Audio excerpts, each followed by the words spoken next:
La société de consommation évolue et bouleverse nos habitudes. Logement, transport, voyage, épargne. Chaque semaine, Tout compte fait vous dévoile les coulisses d'un monde qui change.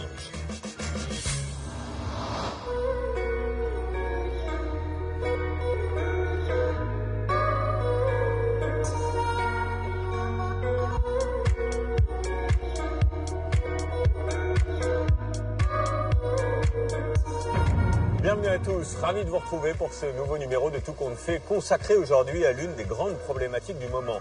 Comment se loger dans de grands espaces sans se ruiner? Eh bien, vous allez voir qu'avec la flambée des prix de l'immobilier, de nouveaux acteurs ont émergé depuis quelques temps, avec des solutions clés en main, hyper attractives. Eh bien, on vous en dévoile aujourd'hui les coulisses. Enquête sur les nouveaux marchés des extensions de maisons. Des professionnels spécialisés proposent désormais d'agrandir son logement avec une pièce en plus. Alors comment choisir? La promesse est-elle toujours tenue? Et y a-t-il des pièges à éviter? Et puis on s'intéressera au phénomène des habitats insolites. Phares, écoles, gares ou églises. Face à la crise du logement, de plus en plus de Français investissent dans des bâtiments bradés par l'État. Mais est-ce vraiment une bonne affaire?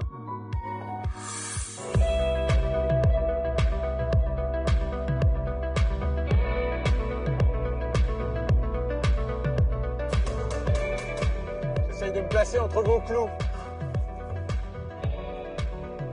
C'est une question, on le sait, que se posent beaucoup de Français. Comment gagner de l'espace et agrandir son logement? Avec la flambée des prix de l'immobilier, évidemment, tout le monde n'a pas les moyens aujourd'hui de déménager.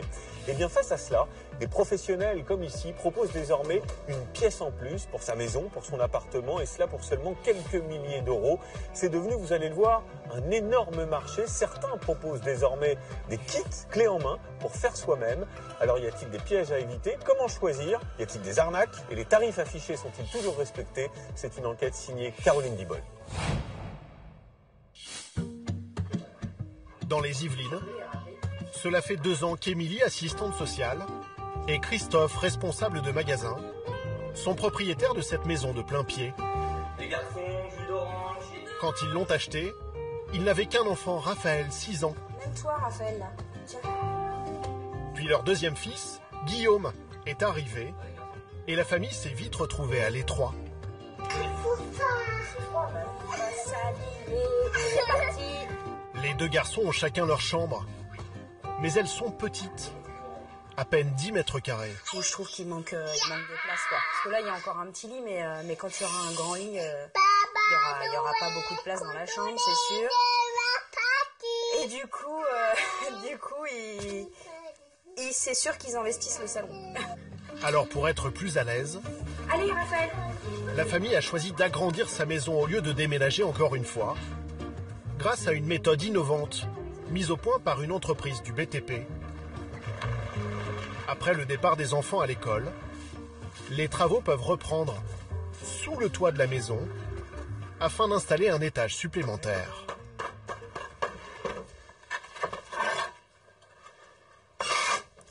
Les ouvriers posent d'abord des poutres en acier pour soutenir la toiture, puis se débarrassent de la charpente d'origine.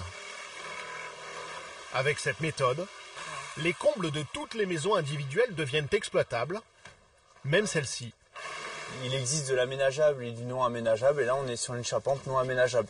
Donc c'est là où on intervient, on pose notre procédé pour pouvoir créer cet espace. Une fois la charpente retirée, l'espace libéré atteindra 60 mètres carrés au sol, 30 mètres carrés habitables. Le plancher pourra être posé sur ces poutres en bois.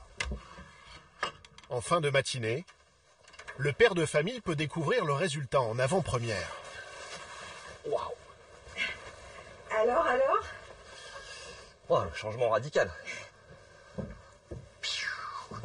Ah ouais. Et puis du coup, il y a la hauteur, il y a tout. On va tenir debout sans problème. On va finir la galère. Génial. Ici, il y aura bientôt 2 chambres pour leurs garçons et une deuxième salle de bain. Comment agrandir sa maison sans se ruiner? Avec la crise de l'immobilier, nous sommes toujours plus nombreux à chercher des solutions.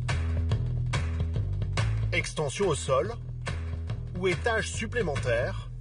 Quels sont les bons plans pour moins de 20 000 euros? Et quels sont les pièges à éviter? Très curieux de savoir ce qui se passe là-haut. Ouais. Après 10 jours de travaux, c'est le jour J. Le couple va enfin découvrir son nouvel étage.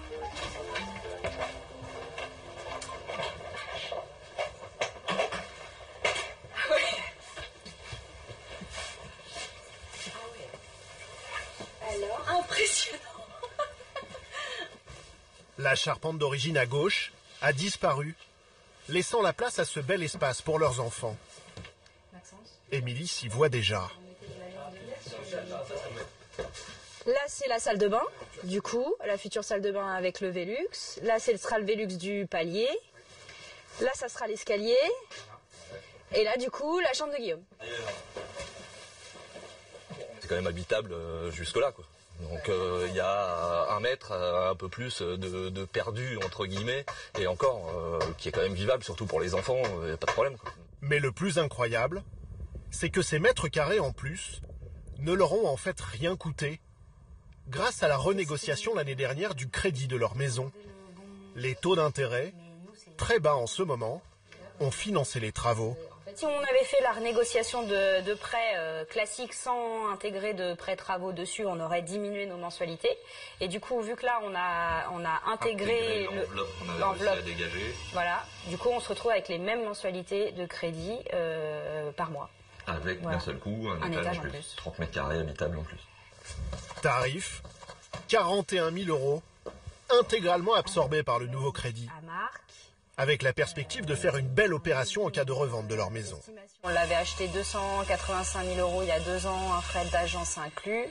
Et on pourrait imaginer, avec le prix moyen du mètre carré sur Marc, de faire une plus-value avec les travaux entre 20 et 30 000 € en plus. Valoriser son bien, pousser les murs, les Français sont toujours plus nombreux à se tourner vers les extensions à bas prix.